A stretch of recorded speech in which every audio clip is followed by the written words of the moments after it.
Break के बाद एक बार फिर से आप सभी का स्वागत है। बात करेंगे नेपाल की।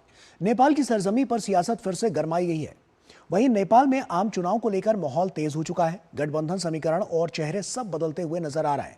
कौन बनेगा अगला प्रधानमंत्री, इस पर सभी की निगाहें टिकी हैं।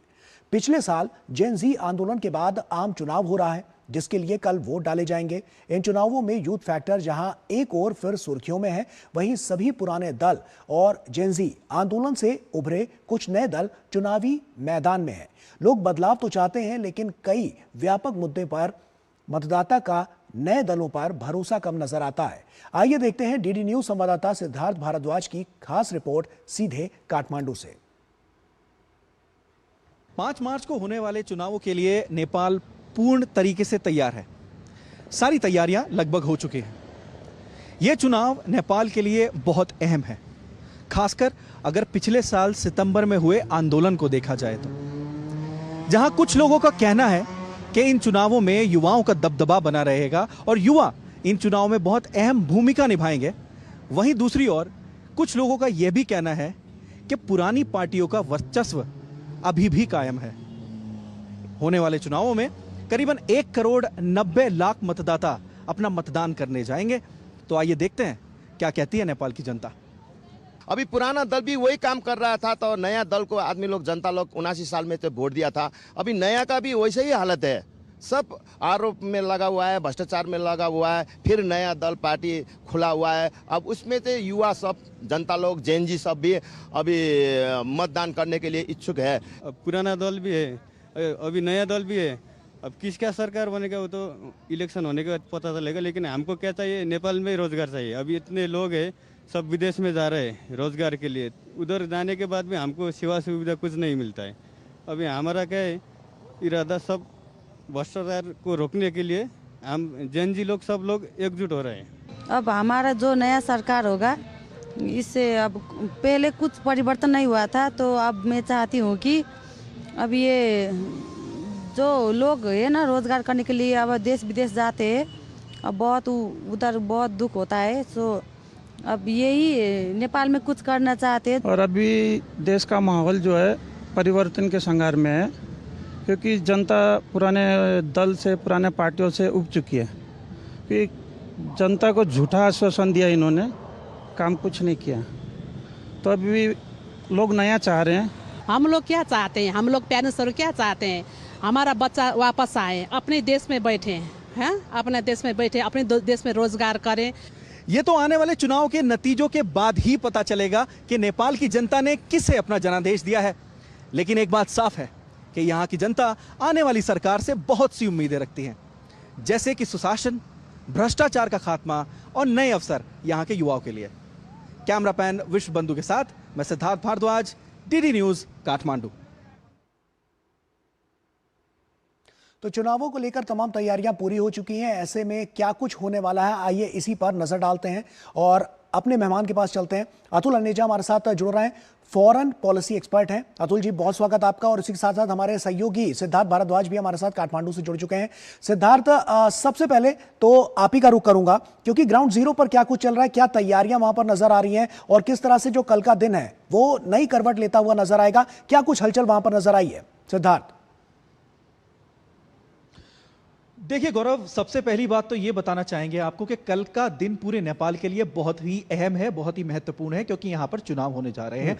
5 मार्च को नेपाल की जनता, करीबन 1 करोड़ 90 लाख लोग जो एलिजिबल वोटर्स हैं वो यहां वोट डालने के लिए जाएंगे, जिसमें कि 8 लाख लोग जो है वो पहली बार अपना वोट डालेंगे। तो बहुत खास दिन है, बहुत अहम दिन है। लोगों के मन में बहुत सारा उत्साह है कि वो वोट डालने जाएंगे। खासकर से जो पहली बार वोट डालने जा रहे हैं वो बहुत खुश भी है, लेकिन साथ ही साथ, खुश होने के साथ, वो बहुत सी उम्मीदें लेकर जब बैलेट पेपर पे जब वो ठप्पा लगाएंगे तो बहुत सी उम्मीदों के साथ वो ठप्पा लगाएंगे। सबसे पहले ये भी बताना चाहते हैं गौरव आपको, यहां पर हर एक मतदाता को 2 बैलेट पेपर दिए जाएंगे, क्योंकि जिस तरीके से इलेक्शन प्रोसेस है, इलेक्टोरल प्रोसेस है नेपाल का, वो ये कहता है कि पहला जो 165 सीटें हैं वो फर्स्ट पास्ट द पोस्ट के तहत चुनी जाएंगी, और उसके बाद जो बाकी बची हुई 110 सीटें हैं वो प्रोपोर्शनल रिप्रेजेंटेशन के तहत चुनी जाएंगी। तो देखिए 275 का आपका मेंबर ऑफ पार्लियामेंट है और हाउस ऑफ रिप्रेजेंटेटिव रिप्रेजेंटेटिव्स के ये इलेक्शन है। तो लोगों के अंदर ये बहुत उम्मीद है। आपने रिपोर्ट में भी देखा किस तरीके से लोग बोल रहे थे कि वो इस बार बदलाव चाहते हैं, उनको बदलाव चाहिए आने वाली सरकार से। कोई भी सरकार आए वो ये कह रहे हैं, लेकिन उनका मेन मुद्दा जो है वो बदलाव है। वो चाहते हैं कि युवाओं के लिए ज्यादा से ज्यादा रोजगार आए, युवाओं के लिए बहुत सारी अपॉर्चुनिटीज निकले, ताकि जो यहाँ के युवा हैं, यहाँ के लोग हैं, वो यहीं रहकर काम करें, अपने ही देश में रहकर काम करें, उनको किसी दूसरे देश, उनको विदेश में काम करने ना जाना पड़े। उससे क्या होगा कि उनको अपने देश में रहकर वो अपने परिवार की देखभाल कर पाएंगे, अपने ही देश में रहकर वो और बहुत सारी चीजें वो कर पाएंगे जो वो तब नहीं कर सकते जब विदेश में जाकर काम करेंगे। दूसरी बात यह है, लोगों ने कहा करप्शन, भ्रष्टाचार एक ऐसी दीमक है जो इस देश को खाए जा रही है, तो उससे छुटकारा उन्हें मिले, ये अपेक्षाएं उनकी आने वाली सरकारों से हैं, इसीलिए वो वोट डालने जाएंगे। कल वोट डलेगी, सुबह 7 बजे से ये प्रक्रिया शुरू हो जाएगी, शाम के 5 बजे तक।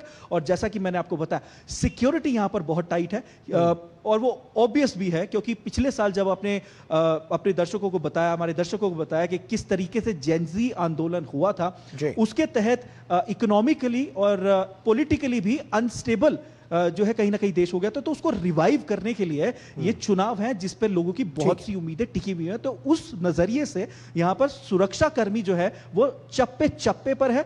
सभी गाड़ियों की जो है टेस्ट किए बिना उनको नहीं जा दिया जा रहा है, और पास हर एक गाड़ी का बन रहा है गौरव, बिना पास के कोई भी गाड़ी बैरिकेड क्रॉस नहीं करेगी। बिल्कुल, सुरक्षा व्यवस्था चाक चौबंद है, तैयारियां चरम पर हैं। साफ तौर पर देखना होगा सिद्धार्थ कि क्या कुछ होता है। आप बने रहिए हमारे साथ। अतुल अनेजा जी का रुख करते हैं। अतुल अनेजा जी, साफ तौर पर देखें नेपाल का चुनाव बहुत उम्मीदों भरा है, और साफ तौर पर जेनजी के लिए, क्योंकि युवा मतदाता के साथ साथ युवा अब की बार जिस तरह से प्रतिभागी हैं, वो अपने आप में बहुत बड़ा एक गेम चेंजर भी साबित हो सकता है। आपको क्या लगता है, क्या गठबंधन की सरकार या अब की बार युवा कुछ बड़ा चेंज लेकर आ सकते हैं?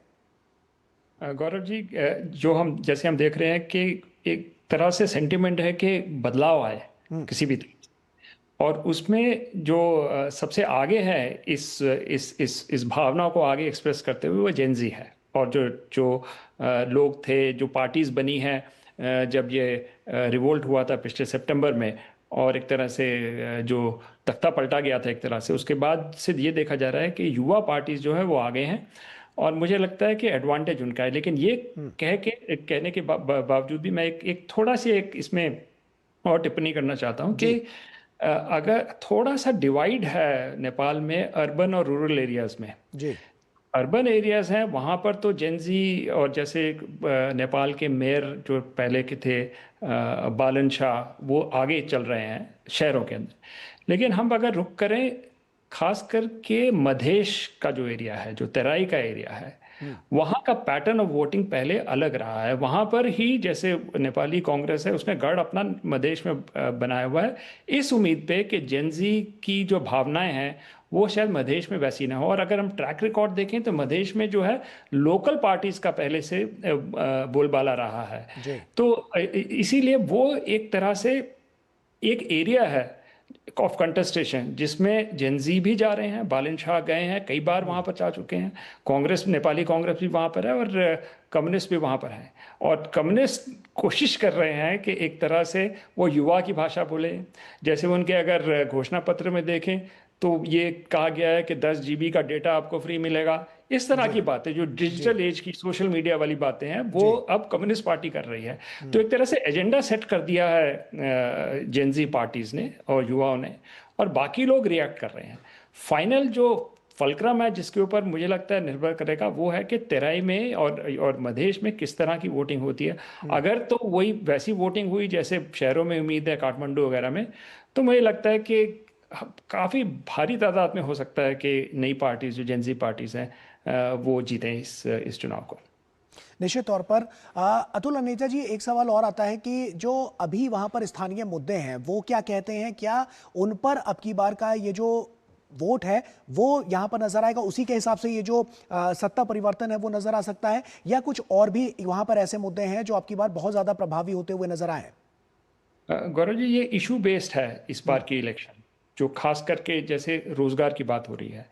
अब नेपाल में इतने तादाद में लोग जा रहे हैं क्योंकि नौकरियां नहीं मिल रही। वो कतर में आप देखेंगे, गल्फ कंट्रीज में देखेंगे, और काफ़ी मुसीबतों का उनको खास करके जब भी ये फीफा वर्ल्ड कप हुआ था कतर में और जो स्टेडियम्स बन रहे थे उसमें नेपाल की काफ़ी लेबर गई थी और बहुत से लोग वहाँ पर मरे भी थे। इतनी वहाँ पर गंभीर समस्याएं हुई थी। तो एक तरह से लोग बाहर नहीं जाना चाहते, अपने देश में काम करना चाहते। तो ये एक मुद्दा है, एम्प्लॉयमेंट जनरेशन का ये बड़ा मुद्दा है।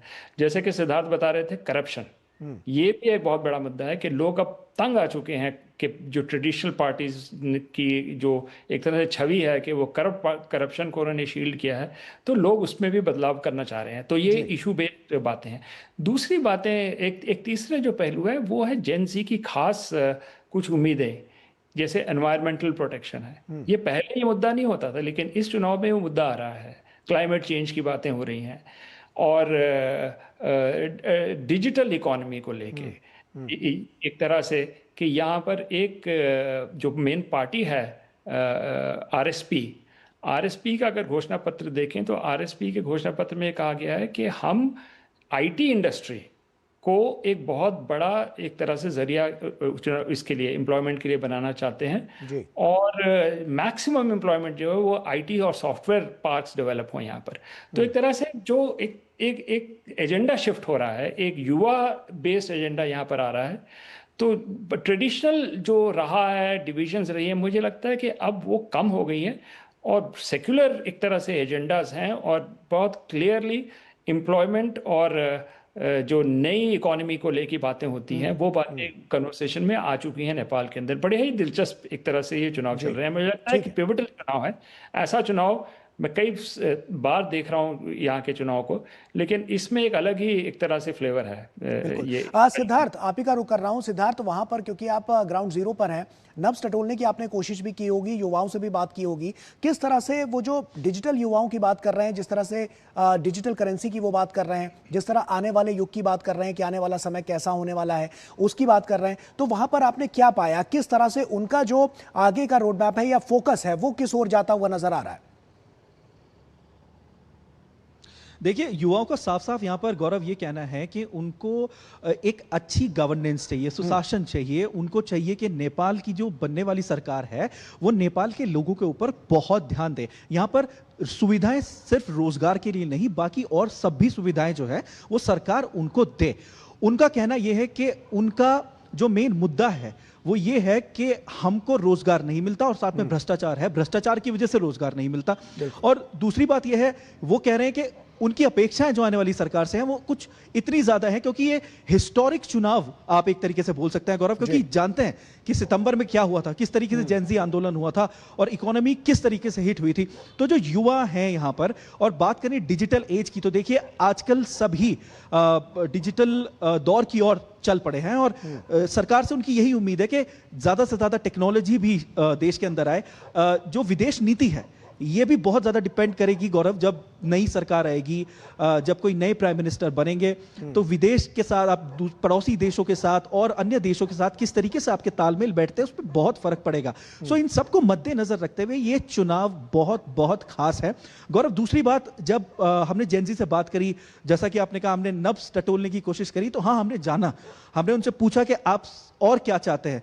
तो उन्होंने कहा कि देखिए अभी तो फिलहाल यही चाहते हैं कि जेन ज़ी के लिए बहुत सारी अपॉर्चुनिटीज आए, जेन ज़ीज के लिए और सरकार जो है नए नए जो है इनिशिएटिव निकाले ताकि हम उसमें भागीदारी लें और हम अपना करियर अपने ही देश में बनाने की कोशिश करें, विदेशों पे हम डिपेंडेंट ना रहें। ये उनका सेंट्रल मुद्दा था। और लोगों से भी हमने बात की तो देखिए, जहां एक तरफ जेन ज़ी का, युवाओं का दबदबा है और कहा जा रहा है कि ये इलेक्शन काफी हद तक जेन ज़ी से डोमिनेटेड है, दूसरी तरफ कुछ लोगों का कहना है कि पुरानी पार्टी और पुराने पॉलिटिकल लीडर, उनका भी दबदबा, उनका भी वर्चस्व कायम है। क्योंकि जो लोग दूसरे रीजन से है, मैं तो अभी फिलहाल काठमांडू में हूं, वो कह रहे हैं कि पुरानी पार्टी भी जो है उनका भी दबदबा उतना ही बना है जितना जेन ज़ी का बना हुआ है। तो बहुत मजा इस इलेक्शन में आने वाला है। अलग ही तरीके का ये चुनाव होगा। ऐसा नहीं होगा जैसे पहले चुनाव आप नेपाल में देखते हुए आए हैं, क्योंकि एक तरफ जहां जेन ज़ी का बोलबाला है, दूसरी तरफ कुछ लोगों का कहना है कि यहां पर पुरानी पार्टियों का, पुराने पॉलिटिकल लीडर्स का दबदबा अभी भी बना हुआ है। सुविधाओं के लिए मैंने आपको बताया गौरव कि जेन ज़ी चाहती है कि उन्हें ज्यादा से ज्यादा सुविधाएं मिले, ज्यादा से ज्यादा अवसर मिले, मौके मिले, ताकि वो आगे बढ़े, डिजिटल एज में भी आगे बढ़े और अन्य जो क्षेत्र है उसमें भी वो आगे बढ़े, देश का नाम रोशन करे अपने ही देश में रहकर। चलिए, बहुत बहुत शुक्रिया सिद्धार्थ, और बहुत बहुत शुक्रिया आपका अतुल अनेजा जी, हमसे जुड़ने के लिए, तमाम बातचीत यहाँ पर करने के लिए और दर्शकों तक सटीक और सार्थक जानकारी पहुंचाने के लिए बहुत बहुत शुक्रिया आप दोनों का। और इसी के साथ फिलहाल इतना ही, लेकिन जाते जाते एक नज़र दुनिया भर की कुछ अन्य खबरों पर डालते हैं। तो आप इन खबरों को देखिए, हमें और हमारी पूरी टीम को दीजिए इजाज़त। नमस्कार।